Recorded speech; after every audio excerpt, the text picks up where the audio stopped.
பேசலாம் பேசுவோம் நேயர்களுக்கு வணக்கம். இது என்னோட முதல் பதிவு. வரலட்சுமி விரதம் அப்படின்றது எனக்கு ரொம்ப பிடிச்சமான ஒரு விரதம். ஒவ்வொரு வருஷமும் இந்த நாளுக்காக நான் வெயிட் பண்ணிட்டு இருப்பேன்.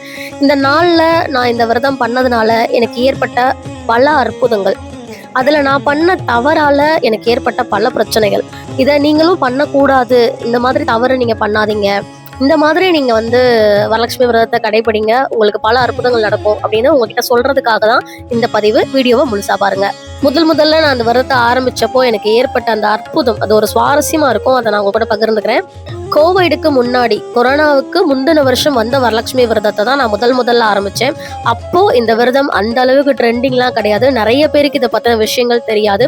என்னோட அம்மா வீட்லயும் சரி, என்னோட கணவர் வீட்லயும் சரி, இந்த விரதத்தை இதுக்கு முன்னாடி கடைபிடிச்சது இல்லை. இதை முதல்ல நான் தான் எங்க வீட்டுல நான் பண்ணியிருக்கேன். கொரோனாவுக்கு முன்னாடி நாங்க புதுசா ஒரு ஊருக்கு ஷிஃப்ட் ஆகி போயிருக்கோம்.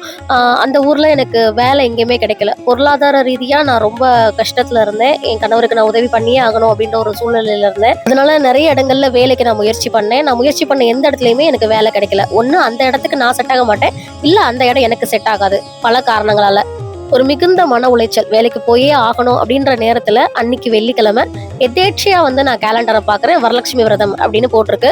அதை பத்தி தெரிஞ்சுக்கிறதுக்கு நான் கூகுள் பண்ணி பாக்குறேன். இதுல வரலட்சுமி விரதம் எப்படி பண்ணணும், அதோட பயன்கள் என்ன அப்படின்றது தெளிவா போட்டிருந்துச்சு. அதை படிச்ச உடனே இதை நம்ம பண்ணா என்ன அப்படின்னு தோணுச்சு. அன்னைக்குதான் வெள்ளிக்கிழமை, அன்னைக்குதான் வரலட்சுமி பூஜை. இப்பெல்லாம் நம்ம என்ன பண்றோம், முதல் நாளே வீடெல்லாம் சுத்தம் பண்றோம், அம்மனை அலங்காரம் பண்றோம், எந்த நேரத்துல அழைக்கணும், எந்த நேரத்துல அலங்காரம் பண்ணணும், எந்த நேரத்துல பூஜை பண்ணணும், இதெல்லாம் பார்த்து பண்றோம் இல்லையா. நான் அன்னைக்கு பார்க்கும்போது அன்னைக்குதான் வரலட்சுமி விரதம், அன்னைக்குதான் பூஜை. உடனே நான் என்ன பண்ணேன், வேகமா வீடை ஃபுல்லா கிளீன் பண்ணிட்டு வீடை அலசி விட்டுட்டு நான் போய் குளிச்சுட்டு வந்துட்டு, இப்போ கலசம் வச்சு வழிபடுறதுக்கு என்கிட்ட கலசம் இல்ல. எங்க வீட்டுல தண்ணி குடிக்கிற செம்பு, இந்த செம்பு தான் இந்த இருக்கு இல்லையா, இந்த செம்புல தான் நான் என்ன பண்ணேன்னா நல்லா கிளீன் பண்ணிட்டு இதுல மஞ்சள் மட்டும் தடவிட்டு இந்த செம்பு தான் வச்சு நான் கலசமா பயன்படுத்தினேன். நிறைய பேர் வெள்ளி செம்பு வைக்கணும், பித்தளை செம்பு வைக்கணும், பெருசா வைக்கணும் அப்படிலாம் சொல்லுவாங்கல்ல. ஆனா அந்த மாதிரி நான் எதுவுமே பண்ணல. இந்த செம்புல தான் பாத்தீங்கன்னா நான் முதல்ல கலசம் வச்சேன். அப்போ அந்த நேரத்துல வீட்டுல என்ன இருந்துச்சோ அதை மட்டுமே நான் பயன்படுத்தினேன். வீட்டுல ஒரு அந்நேரம் தேங்காய், ஒரு முழு தேங்காய் இருந்தது. ஸோ கரெக்டாக அந்த செம்புக்கும் ஏத்த மாதிரி இருந்தது. அந்த தேங்காய் நல்லா அலசிட்டு அதுல மஞ்சள் தடவிட்டு அந்த கலசத்துல தண்ணி தான் நான் வச்சிருந்தேன். தண்ணி, அந்த செம்புல தண்ணி ஊற்றி அதுல பச்சை கற்பூரம், ஏலக்காய், கிராம்பு, அவ்வளவுதான் என்கிட்ட இருந்துச்சு. அதை மட்டும் போட்டேன். அது கூட கொஞ்சோண்டு மஞ்சள் பொடி போட்டு அங்க வச்சுட்டு அது மேல தேங்காயை வச்சுட்டேன். அவ்வளவுதான். பூ வாங்க கூட அந்த டைம்ல என்கிட்ட காசு இல்லை. நான் வேற எதுவுமே பண்ணல. அதை மட்டும் வச்சு நான் வழிபட்டேன். ஆனா இதுல ஒரு அற்புதம் என்ன நடந்துச்சு தெரியுமா? இதுக்கப்புறம் தான் சுவாரஸ்யமே இருக்கு. நான் நெய்வேத்தியம் வைக்கல, பூ வைக்கல, பாடல்கள் பாடல, யாரையும் கூப்பிடல, கற்பூரத்தை காட்டி மனசார கும்பிட்டு ஒன்னே ஒண்ணு கேட்டேன். இந்த பாரு, எனக்கு தெரியாது, திங்கக்கிழமை காலையில நான் வேலைக்கு போகணும், எனக்கு நல்ல சம்பளமா இருக்கணும், எனக்கு கம்ஃபர்டபுளான இடம் இருக்கணும், அவ்வளவுதான். இவ்வளவுதாங்க நான் கும்பிட்டேன். மறுநாள் காலையில நான் என்ன பண்ணேன்னா, எங்க வீட்டு பக்கத்துல ஒரு ஓடை ஒண்ணு இருக்கு. மழை பெஞ்சு அதுல லேசா தண்ணி ஓடிட்டு இருந்தது. அந்த ஓடுற தண்ணியில நான் இந்த கலசத்துல வச்சிருந்தது எல்லாத்தையுமே எடுத்து ஊத்திட்டேன். அதுக்கப்புறம் தேங்காய் நான் சமையலுக்கு பயன்படுத்திக்கிட்டேன். கொஞ்ச நேரத்துல எனக்கு ஒரு ஃபோன் கால் வருது. நீங்க ஜாபுக்கு அப்ளை பண்ணியிருந்தீங்கல்ல, நான் உங்க ரெஸ்யூம் பார்த்தேன். ஆனா என்னோட கம்பெனிக்கு வேக்கண்ட் இல்ல, வேற ஒரு கம்பெனில வேக்கண்ட் இருக்கு. உங்க ரெஸ்யூம் அது சூட் ஆகும், நீங்க அங்க போய் இன்டர்வியூ அட்டென்ட் பண்ணுங்க, ஒரு 1 hourல கிளம்பணும், நீங்க கிளம்பிடுவீங்களா அப்படின்னு கேட்டாங்க. நான் உடனே கிளம்பிடுறேன் சார் அப்படின்னு சொல்லிட்டு இன்டர்வியூக்கு போயிட்டேன். இன்டர்வியூ அட்டன் பண்ணேன். அவங்க ஓகே, நீங்க செலக்ட் ஆயிட்டீங்க, நான் திங்கக்கிழமையிலேருந்து வேலைக்கு வந்துருங்க, 15,000 ரூபாய் சம்பளம் அப்படின்னு சொல்லிட்டாங்க. அந்த வேலை எனக்கு ரொம்ப கம்ஃபர்டபுளான வேலை, எந்த ப்ரெஷரும் இல்லை, எனக்கான ஒரு கேபின், எனக்கு ரொம்ப பிடிச்சமான ஒரு வேலை, நல்ல அட்மாஸ்பியரு. இன்னும் சொல்ல போனா அந்த ஆஃபீஸ் என் வீட்டுல இருந்து 3 கிலோமீட்டர் டிஸ்டன்ஸ் தான். அவ்வளவுதான், எனக்கு எந்த பிரச்சனையும் இல்லை. திங்கக்கிழமை காலையில் நான் வேலைக்கு போயிட்டேன். இதுல ஆச்சரியமான விஷயம் என்னன்னா, அந்த கம்பெனிக்கு நான் வேலைக்கு அப்ளை பண்ணல. நான் அப்ளை பண்ணது வேற ஒரு கம்பெனிக்கு. அவங்க என்ன ரீசன்ஸ்க்கெல்லாம் நான் அந்த ஜாபை ரிஜெக்ட் பண்ணனோ, அந்த எல்லா ரீசன்ஸும் சாட்டிஸ்ஃபைடு ஆகுற மாதிரியான ஜாப் எனக்கு கிடைச்சது. ரொம்ப ரொம்ப ரொம்ப ரொம்ப அற்புதமான வேலை. மன நிறைவோட திங்கக்கிழமை காலையில வேலைக்கு போயிட்டேன். அப்படி எனக்கு கிடைச்ச வேலைய, எனக்கு கிடைச்ச வாய்ப்பை நான் சரியா பயன்படுத்திருக்கணும். ஆனா நான் பயன்படுத்தல. கொரோனாவுக்கு அப்புறம் இந்த சம்பளம் எனக்கு பத்தல, எக்ஸ்ட்ரா ஒரு 2,000 ரூபாய் சம்பளம் கிடைச்சா போதும், ஏதாவது ஒரு செலவுக்கு யூஸ் ஆயிக்கிறோம் அப்படின்னு நினைச்சிட்டு அந்த வேலையை விட்டுட்டு வேற ஒரு வேலைக்கு போனேன். அவ்வளவுதான், சோலி முடிஞ்சு. எவ்வளவு கஷ்டம் வந்தாலும் இது என் அம்மா எனக்கு கொடுத்த வேலை, அவ கொடுத்த வாய்ப்பு, நான் இதை பயன்படுத்திக்கணும், இந்த இடத்துலதான் இருக்கணும், அவ இந்த வழிதான் காட்டியிருக்கா அப்படின்னு நினைச்சு நான் அந்த இடத்துல வேலை பார்த்திருந்தேன். பண்ணியிருந்தேன்னா இன்னைக்கு நான் இருக்கிற நிலைமை வேற. ஆனா நான் அதை செய்யல. அதை விட்டுட்டு இதை விட இன்னொரு பெட்டர் வழி பக்கத்துல இருக்கே அப்படின்னு நினைச்சு தேடி போனேன் பாருங்க, அங்க செம்மையா ஆப்பு வாங்கினேன். அதுக்கடுத்து பல தடவை இந்த வரலட்சுமி விரதத்தை நான் இருக்கணும்னு முயற்சி பண்ணேன். என்னால முடியவே இல்லை. 2 வருஷம் என்னால தொடர்ந்து அந்த பூஜையை பண்ண முடியல. அதுக்கப்புறம் நான் என்னோட சொந்த ஊருக்கு வந்துட்டேன். அந்த வருஷம் வரலட்சுமி விரதத்தை சிம்பிளா வீட்டில் வச்சு நான் செலிப்ரேட் பண்ணேன். எப்படியாவது இதை பண்ணிடணும் அப்படின்னு சொல்லிட்டு அந்த வருஷம் நான் பண்ணிட்டேன். அந்த வருஷம் நான் வச்சது மண் கலையம் வச்சேன். ஆனால் நான் புடவை எதுவும் சாத்தலை. மண் கலையம், தேங்காய் வச்சு, பூ இதெல்லாம் போட்டு நான் கலசம் வச்சு நான் வழிபட்டேன். அதுக்கு அடுத்த வருஷம் வாழ்க்கை ஒரு அற்புதம் கொடுத்துச்சு பாருங்க.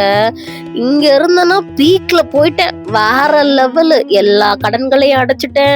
வேலை, நிம்மதியான வேலை, சந்தோஷமான வாழ்க்கை, சந்தோஷமான குடும்பம். சிறப்பா அந்த அடுத்த வருஷம் பூஜையை ரொம்ப சந்தோஷமா நான் கொண்டாடினேன்.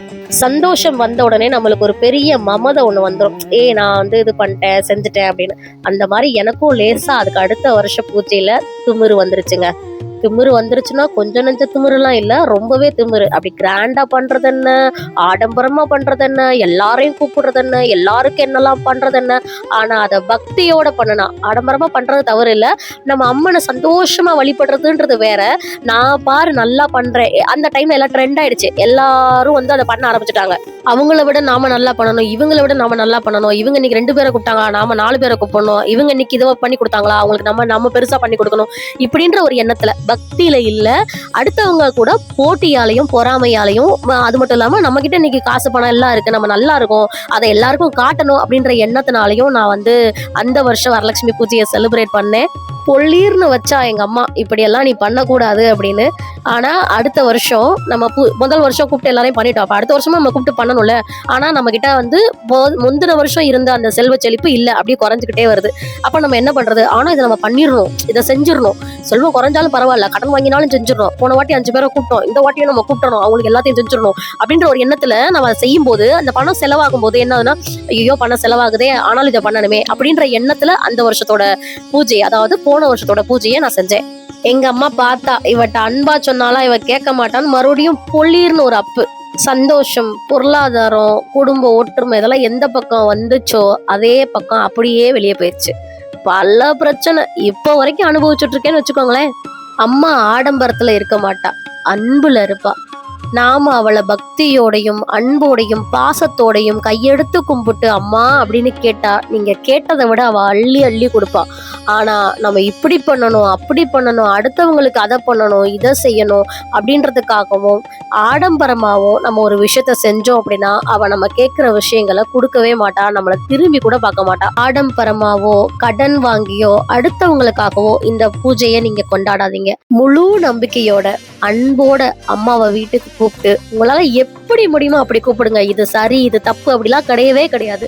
நம்ம வீட்டு விருந்தாளிய நம்ம எப்படி கூப்பிடுவோம், நம்ம அம்மா நம்ம வீட்டுக்கு வர்றாங்க அப்படின்னா நம்ம எப்படி அவங்களை அன்பா வரவேற்போம், அந்த மாதிரி நம்மளோட அம்மாவை அன்போட வரவேற்று நீங்க உங்க வீட்டு பூஜை அறையில அமர வச்சு அவளுக்கு உங்களால என்ன பண்ண முடியுமோ பச்சை தண்ணிய மோந்து வச்சுட்டு கையெடுத்து கும்பிட்டு ஒரு சொட்டு கண்ணீர் விட்டீங்கன்னா கூட அவ அப்படி செய்வா. நீங்க என்ன கேக்குறீங்களோ அதை அப்படியே கொடுப்பா. என்னோட அனுபவபூர்வமான உண்மை. நீங்களும் அன்போட உங்க வீட்டுக்கு அம்மனை வரவழைச்சு அவளுக்கு உங்களோட பக்தியை கொடுத்து பாசத்தை கொடுத்து அவளோட அருளை நீங்க எல்லாரும் பெறணும்னு வேண்டிக்கிறேன். நான் செஞ்ச தவிர நீங்க செய்யாதீங்க. அன்போட பக்தியோட அம்மாவை கும்பிடுங்க. நல்லதே நடக்கும். வாழ்க வளமுடன்.